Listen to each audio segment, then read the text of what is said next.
Hello, my dear students. I welcome you all in my class Learn English with Bhavna Mishra Pandey. Today we are going to do chapter Discovering Tut. The saga continues from your book Hornbill. So let's start. This chapter is written by A.R. Williams.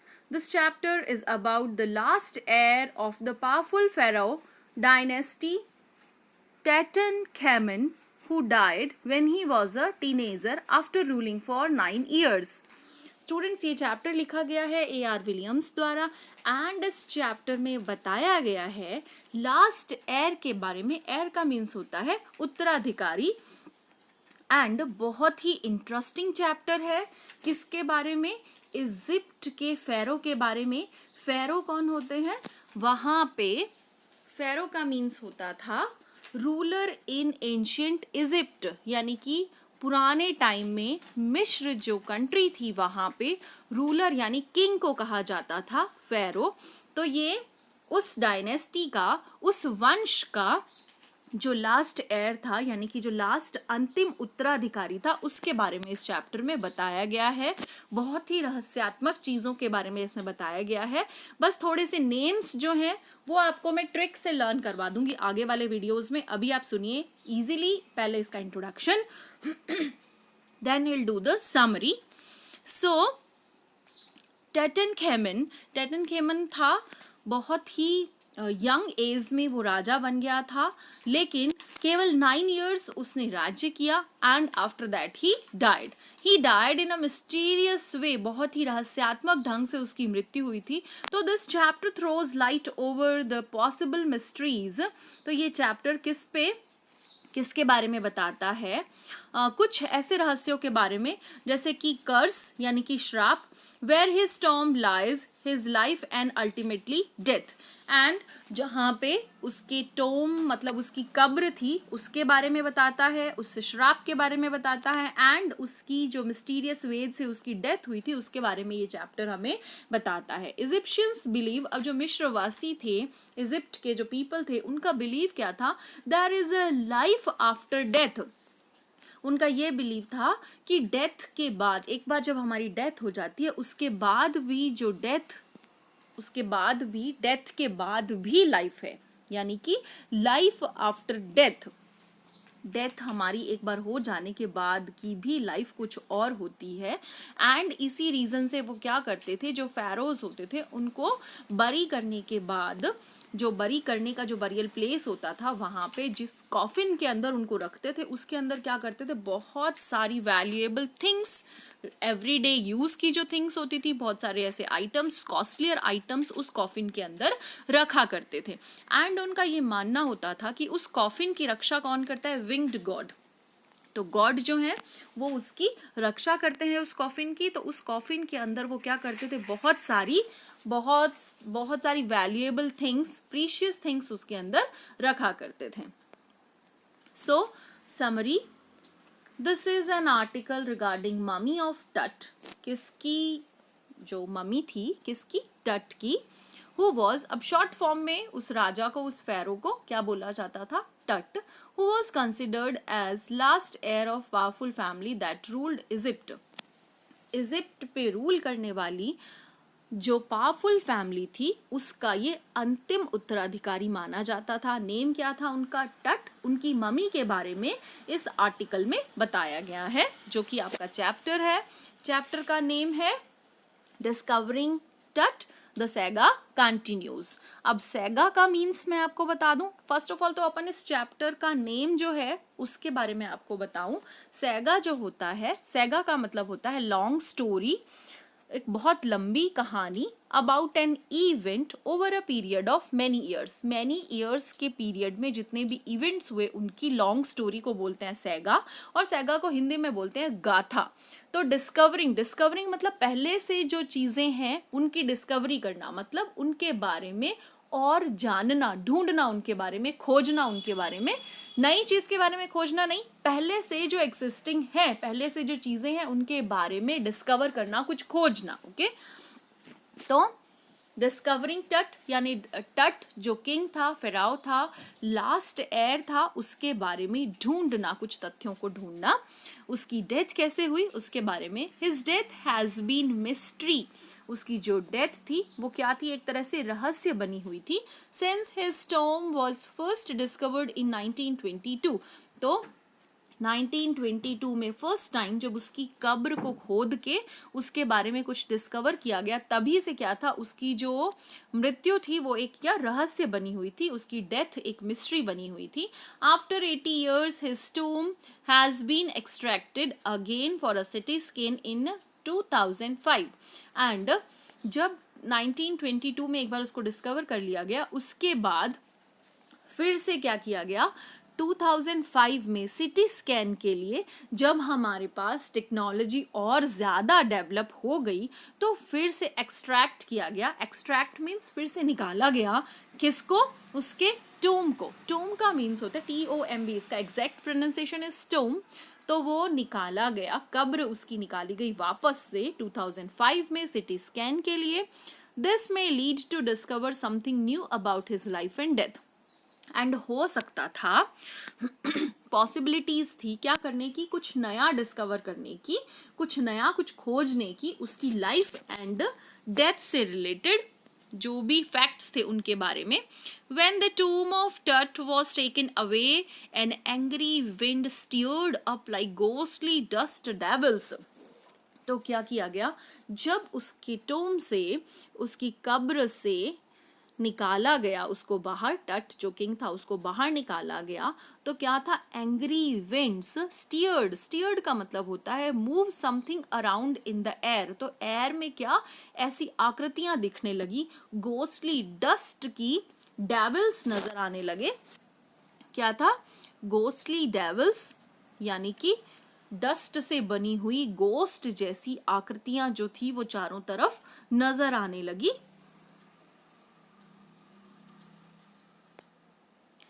The area was surrounded by a lot of tourists nearby. अब जैसे ही ये news थी वहाँ पे कि टट की जो बॉडी है उसको निकाला जा रहा है, तो वहाँ पे बहुत सारे टूरिस्ट कलेक्ट हो गए थे चारों तरफ। They gazed at wall paintings and Tut's preserve dead body. अब वो घूर घूर के देख रहे थे किसको, मतलब बहुत अच्छी तरह से। Actually they all were curious about the result, कि क्या होगा रिजल्ट, टट की बॉडी निकाली गई है जो कि प्रिजर्व करके रखी हुई थी। Some of them were thinking how Tut might have died in his late teens. कुछ ये सोच रहे थे कि जो टट है वो कैसे उसकी डेथ हुई होगी अपने लेट टीन्स में। टीनेजर की एज होती है 13 to 19 एंड उस एज में मतलब लेट टीनेजर में उसकी डेथ हो गई थी। तो कुछ सोच रहे थे कि कैसे ये डेथ हुई होगी। अकॉर्डिंग टू जाही हवास, अब ये जाही हवास कौन थे, ये थे सेक्रेटरी, कहाँ के, सेक्रेटरी जनरल कहाँ के, Egypt's supreme council of antiquities, supreme council of antiquities. Antiquities मतलब कि जो पुरानी चीज़ों के बारे में जानकारी रखते हैं, वो उनके सेक्रेटरी जनरल थे। That the mummy of Tut was damaged by James Carter. अब वो ये कहते हैं, जाही हवास का कहना है कि जो टट की जो ममी थी उसको जेम्स कार्टर जो कि ब्रिटिश आर्कियोलॉजिस्ट थे 1922 में उन्होंने क्या किया था, तट की मम्मी पे इन्वेस्टिगेशन किया था। किसने, जेम्स कार्टर ने, जो कि एक ब्रिटिश आर्कियोलॉजिस्ट थे। उन्होंने इन्वेस्टिगेशन की थी, प्रोबिंग की थी, जांच की थी 1922 में तट की मम्मी की। उन्होंने क्या किया, जांच करते टाइम, जो इन्वेस्टिगेशन की थी उस टाइम, उस मम्मी को, तट की मम्मी को क्या कर दिया, डैमेज कर दिया। ये किसने बोला, जाही हवास ने, जो कि सेक्रेटरी जनरल थे, कहाँ के, इजिप्ट के सुप्रीम काउंसिल ऑफ एंटिक्विटीज की। ऑलराइट, समझ में आ गया इतना। देन नेक्स्ट चलते हैं। He was buried with everything he might have been using in his day to day life. अब जो उसका कॉफिन था, उसके कॉफिन में बहुत सारी वैल्यूएबल थिंग्स के बारे में बताया गया है। वो मैं आपको आगे वाले वीडियो में जब अपन क्वेश्चन आंसर्स करेंगे उसमें आपको सारी चीज़ें बताऊंगी कि उसके इवन अंडर गारमेंट्स तक उसमें थे, बहुत सारी वाइन्स रखी गई थी, सैलरी लीव्स थी, मतलब बहुत सारी खाने पीने की हर सारी लग्जरीज आप कह सकते हो। गोल्ड का कॉफिन था, सारी चीज़ें उसमें बहुत अच्छी अच्छी रखी गई थी जो हम डेली लाइफ में यूज़ करते हैं। क्योंकि जो इजिप्शियंस होते हैं उनका मानना ये होता है कि हम क्या है, हमारी लाइफ जब हम मर जाते हैं उसके बाद भी एक और लाइफ होती है। तो वो क्या था, फेरो था, फेरो यानी कि राजा था, एंड राजा के पास सारी चीज़ें होनी चाहिए, मतलब अभी की लग्जरीज में से जितना हम चाहें उतना हम ले जा सकते हैं और वो हमको हमारी आगे वाली लाइफ में भी मिल जाता है एज इट इज़। तो ये उनका विश्वास था, इसलिए वो क्या करते थे, सारी चीज़ों को जो भी आप यहाँ से ले जा सकते हो वैल्यूएबल्स वो कब्र में रखते थे। So, Carter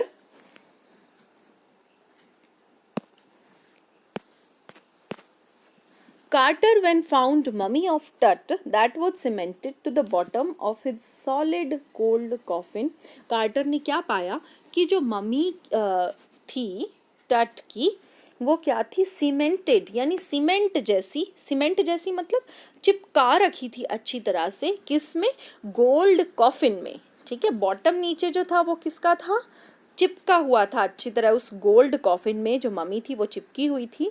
he tried to loosen the resins by putting the mummy in the blazing sunshine but he failed.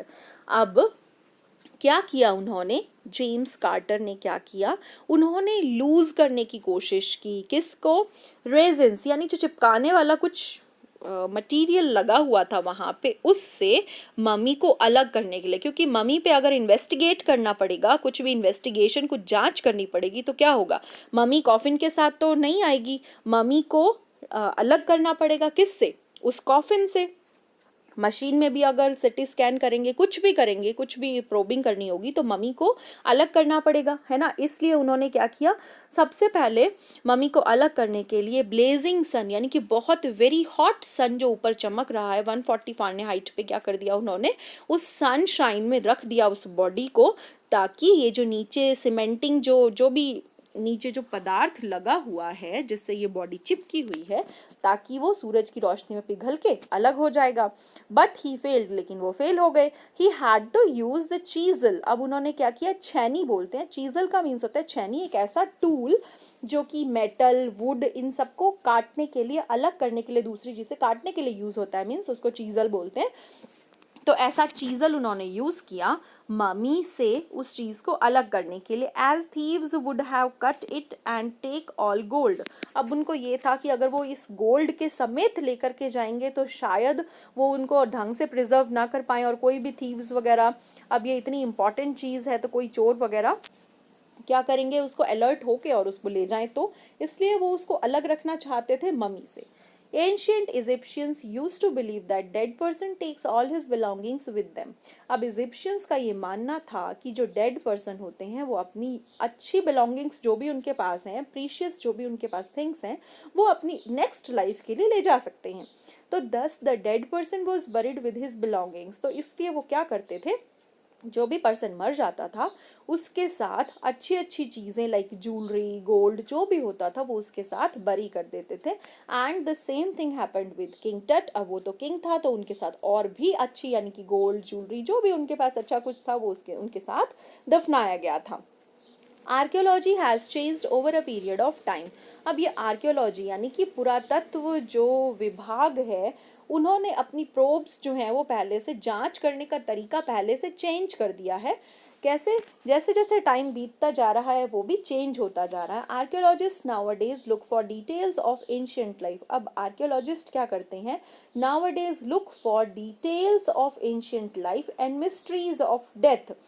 अब के टाइम में वो किसकी जानकारियों पे ज़्यादा जोर देते हैं, एंशियंट यानी पुराने टाइम की जो लाइफ था उसके बारे में, एंड रहस्यों के बारे में वो ज़्यादा ध्यान देते हैं कि उनकी डेथ वगैरह ये सब कुछ, उनके रहस्यों पे ज़्यादा ध्यान देते हैं। इंस्टेड ऑफ मतलब के बजाय, किसके बजाय, ट्रेजर जो कि खजाना वगैरह है उसकी बजाय वो किस पे, रहस्यों पे ज़्यादा ध्यान देते हैं। More sophisticated tools and modern methods like CT scan is introduced in archaeology. अब पुरातत्व विभाग जो है वो मेनली किसकी हेल्प लेता है, सिटी स्कैन की और मोर सोफिस्टिकेटेड टूल्स की। टूल्स जो पहले से ज़्यादा इम्प्रोवाइज्ड हो चुके हैं, बहुत ज़्यादा सोफिस्टिकेट हो चुके हैं, कुशल हो चुके हैं यू कैन से, एंड नए नए मेथड्स जो कि इंट्रोड्यूस हुए हैं, जैसे कि सिटी स्कैन, उनकी हेल्प लेते हैं कुछ भी मिस्ट्री को सुलझाने में। Now after the CT scan his tomb was investigated, king Tut's demise was a big event. अब जैसे सिटी स्कैन से क्या किया, उसको अभी टट की जो मम्मी थी उसको निकाला गया एंड इन्वेस्टिगेशन किया गया। जो किंग टट थे उनकी डिमाइज, डिमाइज का मीन्स क्या होता है, डेथ, बहुत बड़ा इवेंट थी, क्योंकि एक तरह से वो क्या थे, बहुत रॉयल स्टैंडर्ड वाले थे, एंड अपनी उनकी जो फैमिली लाइन थी उसमें सबसे लास्ट वही थे, अपनी फैमिली लाइन में सबसे लास्ट वही थे। His funeral was the death Ratle of a dynasty. अब जो उनका अंतिम संस्कार हो गया उसके बाद जो वंश था वो तो पूरी तरह से ख़त्म हो गया था, but the particulars of his passing away and his aftermath are unclear. लेकिन पर्टिकुलर मीन्स जो कुछ विशेष चीज़ें थी उनके पासिंग अवे यानी उनकी डेथ से रिलेटेड जो कुछ मेन फैक्ट्स थे वो, एंड आफ्टरमाथ मतलब डेथ के बाद होने वाली चीज़ें, कैसे डेथ हुई, क्या हुई, वो सारी चीज़ें अनक्लियर यानी वो अनसुलझी रह गई थी। अभी भी वो जो मिस्ट्री थी वो सॉल्व नहीं हुई थी उनकी डेथ से रिलेटेड, उनकी लाइफ से रिलेटेड वो सारी चीज़ें। Tut took the throne at very young age. Tut जो किंग थे उन्होंने, उनको राजपाट जो भी था, गद्दी जो थी, जो थ्रोन मतलब जो सिंहासन था, वो क्या था, बहुत अर्ली एज में, बहुत जल्दी मिल गया था। He became king after Smenkhkare. तो समेक्कारे हु सक्सीडेड एखेनेटन। अब मैं आपको इनका जो किंग्स कैसे थे वो बताती हूँ। स्टार्टिंग में सबसे पहले कौन थे, एमेनहोटेप थर्ड। वो मैंने यहाँ पे मेंशन नहीं किया, लेकिन आगे वाले वीडियो में जब मैं क्वेश्चन आंसर्स बताऊंगी तो आपको इनकी पूरी लाइन बताऊंगी कि स्टार्टिंग में कौन थे, एंड बहुत ईजी ट्रिक से आपको समझा भी दूंगी। तो अभी मैं आपको बताती हूँ सबसे पहले कौन था, एमेनहोटेप थर्ड, फिर एमेनहोटेप फोर्थ, एंड जो एमेनहोटेप फोर्थ था उन्होंने अपना नेम चेंज करके एखेनएटन रख दिया था। कौन था सबसे पहले, एमेनहोटेप थर्ड, फिर आए एमेनहोटेप फोर्थ, इन्होंने अपना नेम चेंज करके बना लिया एखेनएटन, और एमेन मतलब एखेनएटन के बाद आए समेनखारे, समेनखारे के बाद आया टटेनखेटन। टटेनखेटन कौन था, इन्हीं का शॉर्ट नेम अपन यूज कर रहे हैं टट यहाँ पे। अब ये टटेनखेटन जो था इन्होंने भी अपना नेम चेंज करके क्या बना दिया था, टटेनखेमिन। ओके ये मैं बहुत इजी ट्रिक से आपको अगले वीडियो में समझाऊंगी, अभी हम समरी कर लेते हैं। देन टट रूल्ड फॉर 9 ईयर्स। जो टट थे जो किंग, उन्होंने 9 ईयर्स तक रूल किया। The Egyptian mummy project which begin an inventory in late 2003 has recorded almost 600 so far and is still counting. तो ये जो इजिप्शियन ममी प्रोजेक्ट जो चला, इसकी सूची कब स्टार्ट हुई, 2003 में, मतलब एक लिस्ट बननी शुरू हुई 2003 से, एंड हैज़ रिकॉर्डेड, और उस टाइम से अब तक मतलब 600 स्टिल वो ममीज़ के बारे में काउंटिंग कर चुके हैं। 2003 में जो लिस्ट बननी शुरू हुई थी अब तक 600 उनकी काउंटिंग में आ चुके हैं ममीज़ के बारे में, उन्होंने इतना इन्वेस्टिगेशन कर लिया है। द नेक्स्ट फेज़, अगले फेज़ में उन्होंने क्या किया, scanning the mummies with a portable city machine. उसके बाद वो ममीज़ को स्कैन करने लगे, सिटी स्कैन वाली जो मशीन थे, पोर्टेबल मशीन और ज़्यादा इम्प्रोवाइज्ड मशीन से। टट was one of the first mummy, और टट की जो किंग टट थे उनकी ममी जो थी वो फर्स्ट टाइम इन्वेस्टिगेशन के लिए लाई गई, एंड फर्स्ट टाइम उसी का सिटी स्कैन किया गया। A CT scan machine scanned the mummy head to toe। अब सिटी स्कैन वाली जो मशीन होती है वो क्या करती है, ऊपर से लेके नीचे तक, सिर से लेके पाँव तक क्या करती है, इन्वेस्टिगेट कर सकती है, creating 1700 digital x-ray images in cross section. तो वो क्या कर सकती है, इमेजेस क्रिएट करती है हर तरीके से, और क्या 1700 डिजिटल एक्स-रेज से उन्होंने इमेज जो थी वो क्रिएट की, किसकी, किंग टट की मम्मी की। They were looking for how the mummy has been projected for so long. अब उन प्रोटेक्ट करने के लिए इतने लंबे टाइम तक कैसे उस मम्मी को प्रोटेक्ट किया गया, ये भी उन्होंने इन्वेस्टिगेट किया। The $1 million scanner had quit because of sand in a cooler fan. अब जैसे ही उस मम्मी का इन्वेस्टिगेशन हो रहा था, जो बहुत कॉस्टली स्कैनर उनके पास था, $1 मिलियन का, यानी बहुत कॉस्टली जो मशीन थी स्कैनिंग वाली, दैट हैड स्टॉप्ड. क्विट मतलब वो स्टॉप हो गई, क्योंकि उसका जो कूलर फैन था उसके अंदर क्या सैंड घुस गई थी. लेकिन बहुत सारे पीपल क्या कह रहे थे कि ये कोई कर्स है, दोबारा से उसको नहीं निकालना चाहिए था किंग टट की मम्मी को. एक बार वो अपने ग्रेवयार्ड में जब रेस्ट कर रही थी, ये बहुत ही अपशगुन होता है. So many people were saying so, क्योंकि मैंने आपको पहले भी बताया ये स्टोरी बहुत इंटरेस्टिंग है एंड बहुत ज़्यादा, बस इसके नेम्स थोड़े से डिफ़िकल्ट हैं, वो मैं आपको ट्रिक के थ्रू समझा दूंगी. रहस्य बहुत सारे भरे हुए हैं, गोस्ट लाइक क्रीचर्स बनने लगे थे आसमान में, बहुत ज़्यादा. आसमान पहले 2 मिनट पहले बहुत साफ था और 2 मिनट बाद जैसे ही उसकी ग्रेव को निकाला गया, किंग की ग्रेव को, तो बहुत बड़ा एक तूफान आने लग गया और सारे जितने पीपल थे वहाँ पे वो सब अलग अलग बातें करने लग गए थे. एंड अब आप देखिए ये जो स्कैनर है, बहुत शानदार स्कैनर जो है वो भी स्टॉप हो गया है. तो मतलब पीपल इससे रिलेटेड बहुत सारी मिस्ट्रीज, बहुत सारी मिस्टीरियस बातें करने लग गए थे. उसके बाद फिर क्या किया गया, after 3 hours of CT scan, Tut's mummy was carried back to its tomb. अब टट की मम्मी को कहाँ वापस ले जाया गया, उसके टोम पे, उस प्लेस पे जहाँ पे उसको दफनाया गया था, वहाँ लेके गया गया. The city scanned image was observed and computer screen. Computer screen पे वो जो स्कैंड इमेज थी उसको ध्यान से देखा गया कि क्या प्रॉब्लम्स थी, कैसे क्या कुछ हुआ था. The image was observed and analyse, उसका एनालाइजेशन किया गया, यानी कि उसका विश्लेषण किया गया सारी बातों का. जो इमेज बनी थी कंप्यूटर स्क्रीन पे 1700 एक्सरेज से, the whole process got completed properly. And इसके बाद जो प्रोसेस था वो पूरा कर लिया गया. And nothing went seriously wrong, लेकिन उनको कुछ भी उसमें रॉन्ग कुछ भी नहीं दिखा, सब कुछ easily हो गया. So students, in the next video we will discuss textual and additional question answers. So keep watching, stay connected, and everything we will do in the easiest way. So don't forget to subscribe my channel, like the videos also. Thank you so much.